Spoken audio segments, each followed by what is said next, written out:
குயிக்காக ஒரு சாம்பார் செய்யணும், அதே சமயம் டேஸ்ட்டாகவும் இருக்கணும் அப்படின்னு நினச்சிங்கன்னா இந்த ரெசிபியை ட்ரை பண்ணி பாருங்கள். வணக்கம் and welcome to chef circle. இன்றைக்கி நம்ம வீடியோவில் அரசாணிக்காய் சாம்பார், அதாவது மஞ்சள் பூசணி சாம்பார் ரொம்ப டேஸ்ட்டாக எப்படி ஈஸியாக செய்கிறதுன்னு பார்க்கலாம். நம்ம குக்கர்லேயே இது செய்ய போகிறோம். ரொம்ப குயிக்கான டைமில் செஞ்சு முடிச்சிடலாம். இந்த சாம்பார் செய்கிறதுக்கு ஃபஸ்ட்டு ஒரு குக்கரில் 2 டேபிள் ஸ்பூன் அளவுக்கு எண்ணெய் சேர்த்துக்கோங்க. எண்ணெய் சூடானதும் 1/2 டீஸ்பூன் கடுகு, 1/2 டீஸ்பூன் வெந்தயம் நல்ல ஃப்ளேவர் கொடுக்கும். அதுக்கப்புறம் 15 சின்ன வெங்காயம் கட் பண்ணாமல் அப்படியே முழுசாக சேர்த்துக்கலாம். இது கூட 5லிருந்து 6 பூண்டு பல், அதையும் முழுசாக சேர்த்துக்கோங்க. அதுக்கப்புறம் 2 கொத்து கறிவேப்பிலை, கட் பண்ணி வச்சுருக்க 2 பச்சை மிளகாய் நீங்கள் முழுசாக சேர்த்துறதுனால சேர்த்துக்கலாம். இது கூட 1 இன்ச் அளவுக்கு இஞ்சியை பொடியாக நறுக்கி வச்சுருக்கு, அதை சேர்த்துட்டு 1/4 டீஸ்பூன் பெருங்காயத்தூள் சேர்த்துட்டு இது எல்லாத்தையும் ஒரு டைம் நல்லா கிளறி விட்டுருங்க. இந்த வெங்காயம் பூண்டெல்லாம் நல்லா வேகணும்னு அவசியம் இல்லை, சும்மா ஒரு 30 செகண்ட்ஸ் மிக்ஸ் பண்ணி விட்டுட்டு இது கூட ஒரு நல்ல பழுத்த தக்காளியாக சேர்த்துக்கலாம். இது அதுக்கப்புறம் 1/2 டீஸ்பூன் அளவுக்கு மஞ்சள் தூள் சேர்த்துட்டு இதையும் ஒரு டைம் நல்லா கிளறி விட்டுருங்க. இஞ்சியை நீங்கள் தட்டி சேர்த்துறனாலும் சேர்த்துக்கோங்க. அதுக்கப்புறம் கிளறி விட்டதுக்கப்புறம் இதில் ஒரு 300 கிராம் அளவுக்கு மஞ்சள் பூசணியை கொஞ்சம் பெரிய சைஸாக கட் பண்ணி வச்சுருக்கேன், அதை சேர்த்துட்டு இந்த சாம்பாருக்கு ஃபுல்லாக தேவையான அளவு உப்பு சேர்த்துட்டு இதை நல்லா மிக்ஸ் பண்ணி விட்டுக்கோங்க.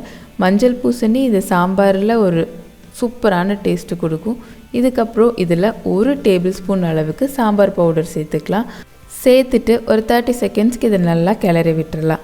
அதுக்கப்புறம் ஒரு 1/4 கப் அளவுக்கு புளி தண்ணி சேர்த்துக்கலாம். ஒரு சின்ன நெல்லிக்காய் சைஸ் அளவுக்கு புளியை தண்ணியில் ஊற வச்சு கரைச்சி வடிகட்டி வச்சுருக்கேன், அதை சேர்த்துட்டு 1/2 கப் அளவுக்கு துவரம்பருப்பு சேர்த்துக்கலாம். இதை நல்லா வாஷ் பண்ணி வச்சுருக்கு, ஊற வைக்கணும்னு அவசியம் கிடையாது. சேர்த்துட்டு இது ஒரு டைம் நல்லா மிக்ஸ் பண்ணி விட்டுட்டு இதில் ஒரு 3/4 லிட்டர் அளவுக்கு தண்ணி சேர்த்துக்கோங்க. இந்த சாம்பார் பொறுத்தளவுக்கு நீங்கள் கம்மியான பருப்பு போட்டாலும் கன்சிஸ்டன்சி நல்லா திக்காக வரும்.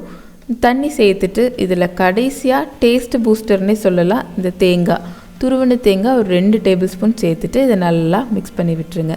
மிக்ஸ் பண்ணி விட்டுட்டு உப்பு செக் பண்ணிவிட்டு குக்கரை நல்லா க்ளோஸ் பண்ணி 4லிருந்து 5 விசில் விட்டுக்கோங்க. நீங்கள் யூஸ்வலாக பருப்பு 2 விசில் விடுவீங்க அப்படின்னு சொன்னால் இந்த மாதிரி தாளித்து வைக்கும்போது ஒரு 2லிருந்து 3 விசில் எக்ஸ்ட்ரா விட்டிங்கன்னா தான் அந்த பருப்பு நல்லா மசிஞ்சு வந்திருக்கும்.